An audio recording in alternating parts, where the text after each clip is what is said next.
এসআইআরে এখন হজরলব অবস্থা। কেন বলছি? কারণ সেই রকমই কিছু পরিস্থিতি তৈরি হয়েছে। তবে সেই বিষয়টা সম্পূর্ণরূপে তুলে ধরার আগে আমি আপনাদেরকে অনুরোধ করব যে দেখুন, আমি সর্বদা চেষ্টা করছি আপনাদের সামনে একদম লেটেস্ট, আপডেটেড এবং নির্ভরযোগ্য তথ্য তুলে ধরার জন্য। তো বারবার বলছি, এই ভিডিওগুলোকে অবশ্যই বেশি বেশি করে শেয়ার করুন আর চ্যানেলটিকে সাবস্ক্রাইব করবেন আর ভিডিওটা শেষ পর্যন্ত দেখবেন। না হলে কিন্তু পুরো বিষয়টা বুঝতে পারবেন না, মাঝখান থেকে শুনবেন, দিয়ে অনেক মনের মধ্যে প্রশ্ন থেকে যাবে, তখন কমেন্ট করবেন, কিন্তু বিষয়টা কিন্তু পরিষ্কার হবে না। দেখুন, এসআইআর সংক্রান্ত কাজটা কমিশন খুব তৎপরতার সাথে এবং খুব ভালোভাবে করছে। যারা বিএলও আছেন তারাও যথেষ্ট তৎপর এই সমস্ত বিষয়ে। কিন্তু দেখুন, একটা বৃহৎ যখন কর্মযজ্ঞ চলে তখন কিছু ভুলভ্রান্তি অবশ্যই হয়, কারণ বড় কাজে ভুলভ্রান্তি হওয়াটাই স্বাভাবিক। তো যারা বিএলও আছেন তাদের উদ্দেশ্যে এবং যারা সাধারণ ভোটার নাগরিক আছেন তাদের উদ্দেশ্যে আমি একটা কথাই বলবো যে আপনারা যেরকম সহযোগিতা করছেন ওরকম সহযোগিতা করুন, আপনাদের নিজেদের স্বার্থেই করুন। কারণ প্রত্যেকটা ভারতীয় নাগরিকের এটা কর্তব্য, আমার যেমন কর্তব্য আপনাদেরও কর্তব্য। আর সাধারণ ভোটার যারা আছেন তাদেরকে বলবো যে অহেতুক আতঙ্কিত বা চিন্তিত হবেন না, একটু ভরসা রাখুন। আপনার ভোটার অধিকার কেউ কেড়ে নিতে পারবে না, আপনি অবশ্যই আপনার ভোটার অধিকার প্রয়োগ করতে পারবেন। এবার আমি বিষয়টা ক্লিয়ার করি যে এসআইআরে হজরলবা অবস্থা কেন বলছি, তার পেছনে নিশ্চয়ই কারণ আছে। কারণ গতকালকের একটা বিজ্ঞপ্তি আমরা দেখেছি, সেই বিজ্ঞপ্তিতে কি আছে সেটা আমি তুলে ধরবো। তার সাথে 2002-এর নাম নেই এমন অনেক ভোটারের কিন্তু আর হিয়ারিং হবে না, তো সেই বিষয়টাও কিন্তু পরিষ্কার করে দেব। তার সাথে আজকে সকালে নতুন আপডেট, পিএলও অ্যাপে নতুন ভার্সন এসছে, ভার্সনে নতুন কি এসছে সেটাও তুলে ধরবো। আর নতুন করে কিছু নাম আবার ফেরত এসছে, সেই যাদের নাম ফেরত এসছে তাদের কি আবার নতুন করে হিয়ারিং হবে? তো সামগ্রিক বিষয়টা কিন্তু তুলে ধরবো। এবং সর্বোপরি আবারও বলছি, কোনো বিএলও কোনো ভোটার আতঙ্কিত হবেন না, কাজ প্রায় শেষের দিকে, খুব ভালো কাজ করছে কমিশন এবং প্রত্যেকটা বিএলও সাধারণ নাগরিক, সাধারণ ভোটার হিসাবে আপনারা সহযোগিতা করুন। এবার আমি আপনাদের সামনে সেই বিজ্ঞপ্তিটা তুলে ধরি যেখানে কমিশন এক প্রকার নিজেদের ভুলটা স্বীকার করলো। সেই বিজ্ঞপ্তিটা হচ্ছে, দেখুন, 27শে ডিসেম্বর 2025-এর additional chief electoral officer west বেঙ্গলের তরফ থেকে করা হয়েছে। কাদের না? District election officer. বিষয়টা কী ছিল না, issues relating to the electors who are marked unmapped in BLO app but mapped with the hard copy of 2002 electoral role.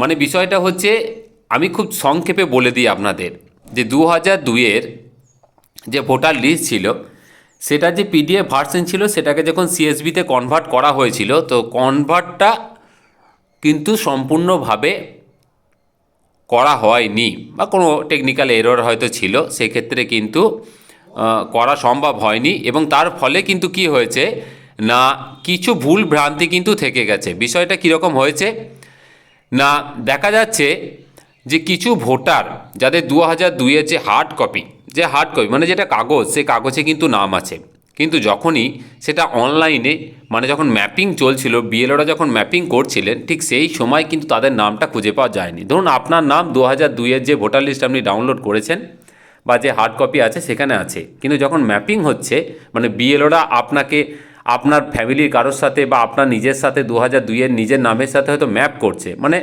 Matching করছিল, ঠিক সেই সময় কিন্তু কিছু জনের ক্ষেত্রে সেটা কিন্তু নো ডাটা ফাউন্ড দেখিয়েছে বা ম্যাপিংটা কিন্তু হয়নি। এটা কিন্তু সার্ভারের সমস্যা এবং টেকনিক্যাল এরর ছিল, এটা কোনো মানুষের কোনো ভুল না, কমিশন বা মানুষ বা কারোর কোনো রকম ভুলভ্রান্তি ছিল না। তো বিষয়টাই কি হয়েছে জটিলতা না, এইরকম যাদের ভুলভ্রান্তি হয়েছে যেখানে কোনো মানুষের কোনো ভুল না, তো সেক্ষেত্রে কিন্তু নোটিশ চলে এসছে এবং নোটিশ আসার পর বিষয়টা নিয়ে হইচই হয়, কমিশনের কাছে বক্তব্য পেশ করা হয় বিভিন্ন মাধ্যম থেকে, এবং কমিশন কিন্তু আলটিমেটলি বলে না কিছু ভুলভ্রান্তি ছিল, টেকনিক্যাল কিছু এরর ছিল, সেগুলো আমরা সংশোধন করছি। এবং যাদের নোটিশ ইস্যু করা হয়েছে তাদের উদ্দেশ্যে কমিশন কিন্তু কিছু বার্তা দেয়। কীরকম বার্তা দেয় না, these electors may not be call for hearing, যাদের এখনও নোটিশ ইস্যু করা হয়নি তাদেরকে আর হিয়ারিং করার দরকার নেই। Hearing notices so generated in such cases may not be served and kept with ERO and ADRO, যদি নোটিশ কাউকে না দেওয়া হয়ে থাকে তাহলে তাকে আর নোটিশ দেওয়ার দরকার নেই, ইআরও এবং এইআরও তাদের কাছে নোটিশটা রেখে দেবেন। আর কি বলছে না, extract of the electoral roll 2002 may be send to the concern DEO for verification as per ACI guideline, এবং যদি কেউ এরকম হিয়ারিংয়ে আসেন তো যে ইলেকটোরাল রোলের যে হার্ড কপি সেটা ডিইউকে পাঠিয়ে দেবেন, তার মাধ্যমে তার ভেরিফিকেশান হবে।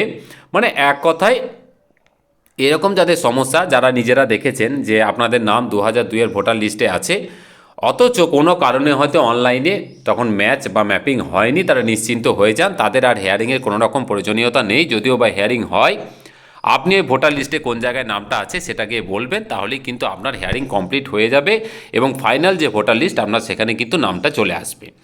তো তার ফলে কি হলো না, 2002-এ যাদের নাম নেই তাদের অনেকের কিন্তু আর হেয়ারিং হবে না। নাম নেই বলতে আমি অনলাইন কপিটা বলছি, যাদের ম্যাপিং ঠিকঠাক হয়নি বা যাদের তখন নো ডাটা ফাউন্ড দেখিয়েছিল এবং যারা নোটিশ পেয়েছেন, সেরকম 2002-এর অনেক ক্যান্ডিডেট আছেন যাদের কিন্তু আর হেয়ারিং হবে না। হেয়ারিং হলেও তাদের আর চিন্তার কিছু নেই, জাস্ট ওই কপিটা নিয়ে যাবেন তাহলেই হয়ে যাবে। এবার আমি সেকেন্ড পার্টে চলে আসি। সেকেন্ড পার্ট হচ্ছে বিএলও অ্যাপের নতুন ভার্সন চলে এসছে গতকাল রাতে 28/12/2025-এ। যারা এখনও আপডেট করেননি, বিএলওদের উদ্দেশ্যে বলবো যে অ্যাপসটাকে আপডেট করে নিন। আপডেট করে নেওয়ার পর অনেক কিছু জিনিস এসছে, আমি দেখিয়ে দিই কী জিনিস এসছে। দেখুন, এইটা হচ্ছে বিএলও অ্যাপসের নতুন যে আপডেটেড ভার্সন আমি আপনাদের সামনে তুলে ধরছি। দেখুন ওপরে ভার্সনটা দেওয়া আছে, ভার্সন 9.02 যেটা করা আছে, এই ভার্সনটা নতুন এসছে। যারা আপডেট করেননি বিএলওদের রিকোয়েস্ট করবো আপডেট করে নিন। আপডেট করার পর এই লজিক্যাল ডিসক্রেপেন্সিসের যে ঘরটা সেটা একটুখানি ক্লিক করুন, দেখবেন এখানে আবার অনেক কিন্তু নতুন ভোটারের নাম এসছে এই লজিক্যাল ডিসক্রেপেন্সিসের জায়গায়। মানে ধরুন আপনার কাছে এর আগে 40 জনের নাম এসেছিল, আমি বিএলওদের উদ্দেশ্যে বলছি, এটা কিন্তু সাধারণ ভোটাররা বুঝবেন না।